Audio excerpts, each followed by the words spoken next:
even got a tattoo on my arm because of it. Brokenness is still beautiful. And I have that on my arm as a reminder. And hopefully that is a reminder to all of you watching, well, to anyone who comes across this video, that your brokenness is still beautiful.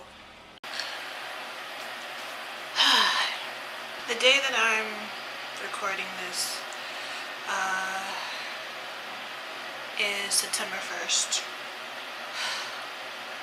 The month of September is National Suicide Prevention Awareness Month for those that have been following me for a while, even with my old social media accounts, more specifically Instagram and TikTok. I have shared a lot about my story of spreading awareness of suicide prevention and everything, and you will see in the beginning of this video I put clips of when I made a video about like my 1-year anniversary, well, if I'm able to find that clip, and 2-year anniversary since like the last time I made an attempt. And I'm making this video to say that I have broken that streak. And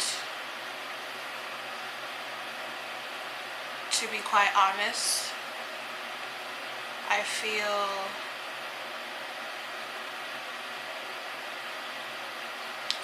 not sad. I feel indifferent. I guess that's the right word to. Today's the 1st. It happened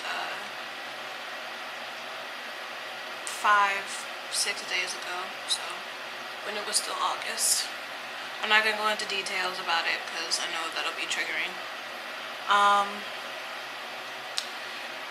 Few people know I did not go to the hospital for it because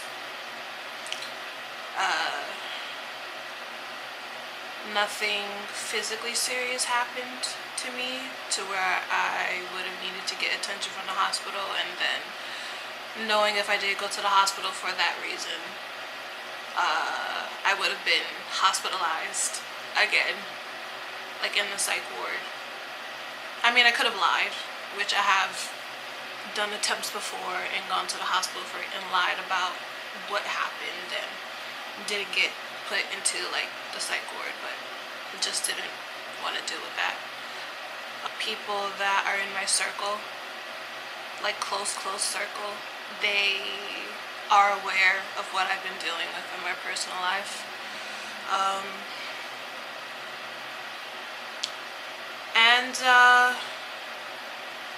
Yeah, I broke my streak, so I no longer have an anniversary of how long it's been since like my last attempt, well, at least for the anniversary of the day of July 5th.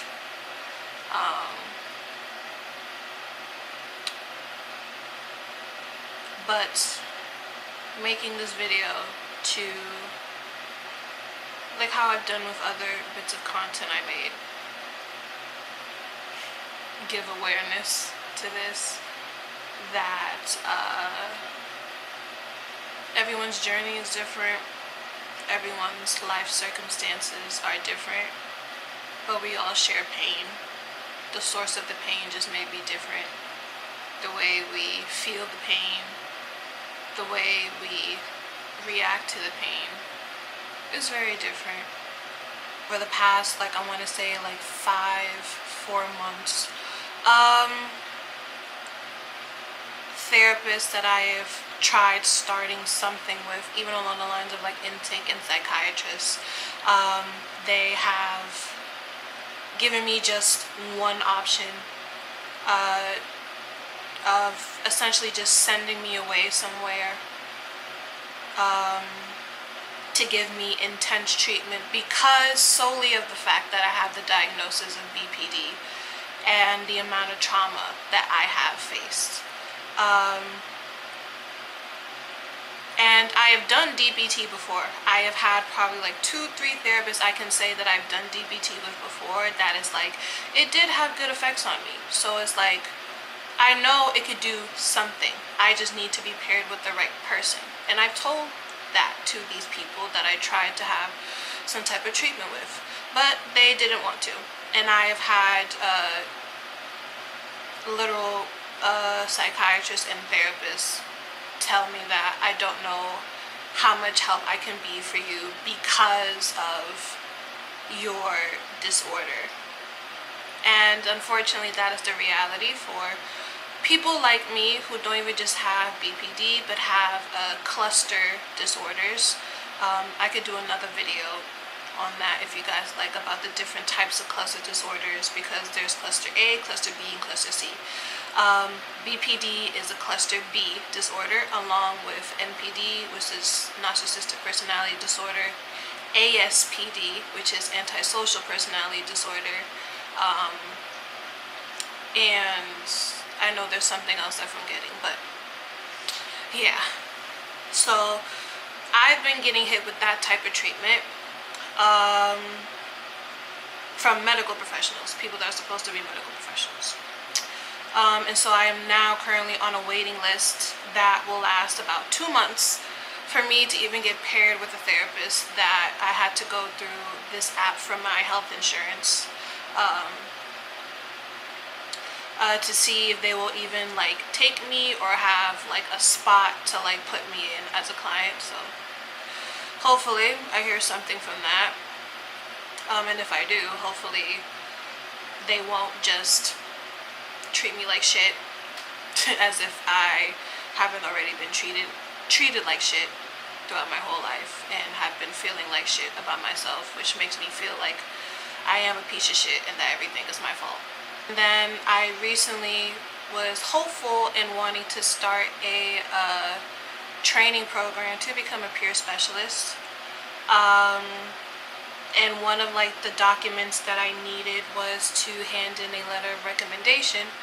And they said that one of the people that could do it, that they will accept it from, is a caseworker. I have a caseworker in the building that I live in, because the type of housing that I live in is for people who like mental health challenges like me, or like Section 8, came from homelessness, things like that. And so I had emailed her saying that, oh, could you write me a letter of recommendation? And she replied saying that no, because I've been, what's the word she used? I've been non-compliant with seeking therapy. With the explanation I just gave is not true. I have been busting my ass trying to find therapists and psychiatrists that won't treat me like a fucking demon because of the diagnosis I have. And I've been dealing with that type of treatment from medical professionals since I even got diagnosed with BPD, which is 2020-2021. So that, of course, made me feel more like shit than I already am. It made me feel stupid that I don't even know why I tried to want to pursue my medication, because even my own caseworker thinks that of me, thinks that I haven't been compliant with therapy, when I've had multiple face-to-face conversations with her. And telling her that it's like, this is how I've been being treated. Even when I go back to like finding therapists over and over again, since being diagnosed with BPD, this is how I've been treated. And then she just sums it up as me being non-compliant. So that's where I'm at right now.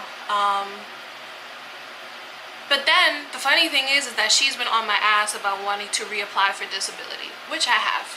And I have an appointment with them on the 4th. On the 4th. September 4th. It's like the psych eval. And this is my 4th time applying for them. Like, she wants me to like keep applying and applying for disability. But then in that same handle before, she would be on my ass about like trying to find resources for myself for therapy. But then wants to, in that same notion, say I've been non-compliant with getting treatment. This is what I deal with. This is apparently what my life has like come to. I get looked at as shit. I get looked at as lazy, not doing the work. Mind you, my caseworker doesn't even check up on me on a regular. Literally, I don't even remember the last time this bitch has called me to check in on me. I truly fucking don't. The people at the front desk of my building check in with me more than my own caseworker does. And they're fucking the desk people, like fucking security. Like, she does a great fucking job. Really. I know by the time I post this, people are going to want to do like check-ins with me or want to send people to do wellness checks for me. Don't do that. Please don't send wellness checks for me or try to check in with me if I haven't talked to you in like months. Especially if we go to the same church. Don't. Because that's being fake as fuck. Don't do that. Because if you do, I will block you and delete your number promptly. Because I haven't been to church in 2 months. And I can count on my hand with less than 5 fingers the amount of people who have checked in on me. And it hasn't been consistent either, but that's another story. The sole purpose of me making this video is to just tie in with awareness. September being National Suicide Prevention Awareness Month, and of course with this hoodie that I am wearing that I got gifted last year from AFSP, American Foundation for Suicide Prevention. I walked with them last year and I was honored to be part of the bead ceremony. I'm not going to be part of the ceremony this year. But I do plan on doing the walk with them. I most likely will be doing it alone. Last year I did have a friend accompany me. And I did do a fundraiser this year, but with the kind of like breakdown that I had to where I deleted all my social medias, and of course social media was the one thing I was using to get people to send money for the fundraiser, because my goal was 5,000 and the most that I got was like just over 100. So I just changed the goal to like 100, and I raised like over 100, almost like $200 for it, which any amount of money is good money, especially if it's going for a good cause. So but the walk is in October. I'll put like picture somewhere of information here. If there is anyone that is in New York City that would want to like join in on the walk with me, this info is here. My social media links will be down below in the description. You can DM me on any of the social medias if you want to like link up for the walk if you live in New York City. Yeah, this is me just being real and open. I most likely will not do a video ever of just what I have been dealing with, because it's just and it's also kind of been a reoccurring thing. It's like stuff is like still kind of happening.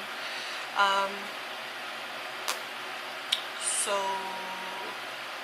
yeah, hope you guys took something from this video.